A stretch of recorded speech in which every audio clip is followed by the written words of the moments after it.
നീ കിടന്നായിരുന്നു? ആ കിടക്കാൻ പോയിരുന്നു. നീ എന്താ ഈ സമയത്ത്? നമുക്കൊന്ന് പുറത്തു വരപ്പാ. ഞാൻ ടോർച്ച് എടുക്കാം. വേണ്ട ടോർച്ചൊന്നും വേണ്ട. ഒരു 2 ദിവസം തുണി എടുത്തു. നാട്ടിലെത്തിയിട്ട് ഒരുമിച്ച് ഫുഡ് കഴിക്കാൻ പോകാം എന്നുള്ള ലിസാന്റെ ആഗ്രഹം സാധിപ്പിച്ചു കൊടുക്കാൻ തന്നെ തീരുമാനിച്ചു. അങ്ങനെ അവന്റെ കാറും എടുത്ത് യാത്ര തുടങ്ങി.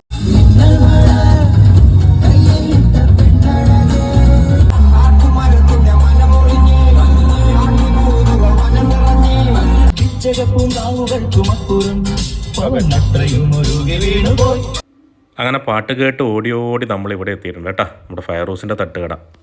നമുക്ക് വളരെ സീരിയസ് ആയിട്ട് ഒരു ചായ കുടിച്ചിട്ട് തുടങ്ങിയാലോ? ചായ മാത്രമല്ല കേട്ടോ, നമ്മളൊരു അപ്പം പൊള്ളിച്ചത് കൂടെ പറഞ്ഞിട്ടുണ്ട്. ലിസാൻ ഇതുവരെ കഴിച്ചിട്ടില്ല, ഒരുപാട് കണ്ടിട്ടുണ്ട് എന്ന് പറഞ്ഞു. അതിൻ്റെ പ്രസൻറ്റേഷൻ സ്റ്റൈൽ തന്നെ നല്ല അടിപൊളിയാണ്. നല്ല കളർഫുൾ ആയിട്ടുള്ളൊരു പ്ലേറ്റ്. എന്നാ തുടങ്ങാല്ലേ? രാത്രി ആകുമ്പോഴേക്കും എത്ര കിലോ ആടുമീനും കയറും അത്തോട്ട്. നമുക്ക് പണം എന്തിനാടൂ? തിന്നാൻ, നല്ലോണം രസിച്ച് സൂചിച്ച് തിന്നാൻ. നല്ല അടിപൊളി ടേസ്റ്റ് ആയിരുന്നു കേട്ടോ. അവിടുന്ന് കഴിച്ച് നമ്മൾ വീണ്ടും ഇറങ്ങി. ലക്ഷ്യം കണ്ണൂരാണ്. നമ്മളിതേ കണ്ണൂരെത്തിയിട്ടുണ്ടേ. എന്നാൽ പിന്നെ നമുക്ക് പോയിട്ട് ഒരു ചായ കുടിച്ചിട്ട് വരാം അല്ലേ?